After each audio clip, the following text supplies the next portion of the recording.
to the European community, and he recognised the true intent of the project. This is particularly important in a left-wing city like this one, because it's commonly portrayed as a right-wing argument to be against the European Union. But the reality is it's not right or left, it's a question of freedom and autonomy against despotism. And it's important to remember that it was actually the Tories who took us into this. Another prominent left-winger who was opposed to the European Union is Tony Benn. He hasn't spoken out about it recently, but he was very clearly opposed to the European Union. If everybody could now turn to the next heading, the deceit of Edward Heath. You'll see there's a prime ministerial broadcast. I won't read it out in full, but he essentially said that we would not sacrifice any independence or sovereignty by joining the European Union. Now, we all know that turned out to be false, but what not everybody knows is that that was an outright lie. Ted Heath knew that that wasn't true. He'd met Monnet in the early 60s, I think, or maybe it was actually in the 50s, and he was well aware of the true intentions of the project. Also, there's the Werner Committee, which was essentially a Foreign Office report. This explicitly said that the member states of the European Economic Community would ultimately end up with less power than the states that comprise the USA.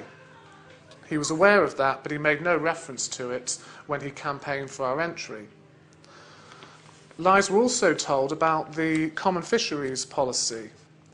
Documents which have now been revealed show that the chief negotiator, Geoffrey Rippon QC, was told not to refer directly to the detail of the common fisheries policy, because lots of MPs whose constituents are fishermen started to recognise that this would have a devastating effect on their constituents' businesses.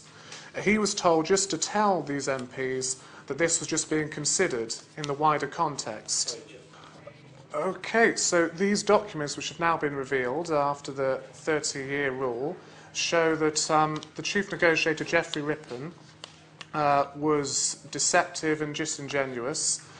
He wouldn't discuss the detail of the common fisheries policy because he knew full well that it could not be sold to the fishing industry. He simply said, this has to be considered in light of the full economic implications of joining.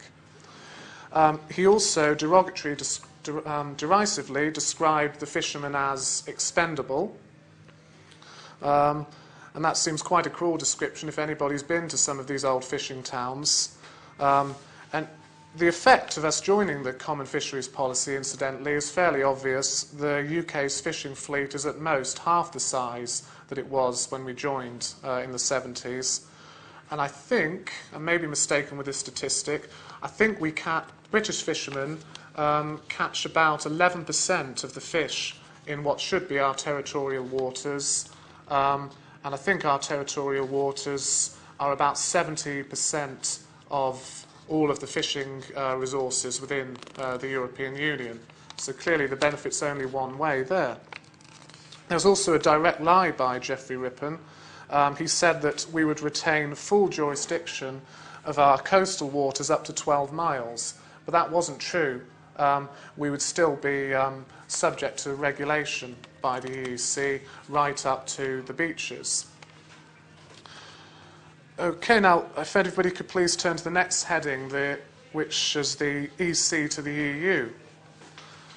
Now, the transfer of power, quite obviously, has only ever been one way, but this deliberately has happened gradually. There's been an incremental approach. There's evidence that the treaty creating the European Union was deliberately divided up into two stages, one being the Single European Act, the next being the Treaty on the European Union. Incidentally, the vote which caused Parliament to accede to the Maastricht Treaty was one of the most heavily whipped votes in history, and there were some alleged irregularities, which I won't go into now, but you can see the reference there, the page reference in the book, The Great Deception. Okay, last, I'll finish off by explaining what the current position is. Now, I'm not going to talk in generalities. I think I'll just give you some very specific examples of the power that the European Union now has. We have something now called the European Arrest Warrant. Now, that effectively ends the concept of extradition between us and the other EU member states. So previously, if you were going to be extradited, a British court would test that evidence. They wouldn't try the case, but they would make sure that the prosecution wasn't frivolous, that it wasn't politically motivated, there was no oppression involved. That's now ended. And you see, for example, with the Michael Shields case, the disparity between our justice system and the justice system of some of the other member states in the European Union.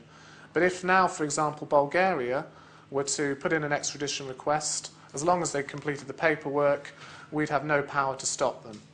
We'd have to hand over this citizen. It also ends a principle called dual criminality, which means essentially if we're going to extradite somebody, it has to be for something that would be a crime in this country. So say, for example, Iran wanted us to extradite somebody for wearing lipstick or for not covering their hair. We would say, no, I'm sorry, we find those laws unpalatable, we're not going to extradite them. Well, that can't happen anymore between us and the other member states.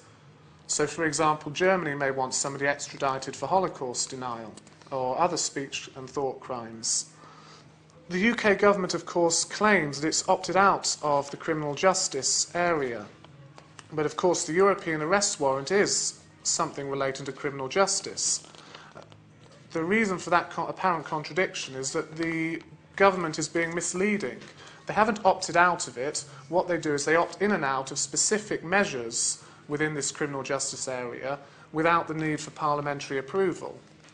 So I advise people to always be sceptical of these claims that we've opted out. Remember the intentions of the European Union. The project can't work if member states pick and choose which areas they want to comply with and which directives they want to comply with. Asylum's another example where we supposedly have an opt-out, but of course we have actually acceded to some EU measures on asylum, and even if we hadn't acceded to any of them, if somebody's granted asylum in, say, Germany, they have free movement all over the EU zone, so they could come here and reside, and it would be a breach of community law to stop them. Another deceptive tactic politicians tend to employ is they won't reveal when they're implementing EU law. Does anybody remember the supposedly momentous decision Gordon Brown made to give the Bank of England independence? Received a lot of credit for it as well. Well, it wasn't his decision at all. It was actually required by Article 180 of the Maastricht Treaty. And although the Tories signed that, the deadline for complying with that expired about the time Gordon Brown made the decision to make the Bank of England independent. And that's just one example of where politicians claim they're making their own decisions when really they're just doing the bidding of the European Union. Another area where the EU is going to have more control is through the European Convention on Human Rights. Now, that was actually a creation of the Council of Europe, which isn't the same as the European Union, but now the ECHR is essentially part of EU law. So there's no real distinction between them anymore. If anybody's interested, I've got an article about that on the website, but this will impact on all sorts of areas of British life. The most recent example is the European Court of Human Rights has decided we must give prisoners the right to vote.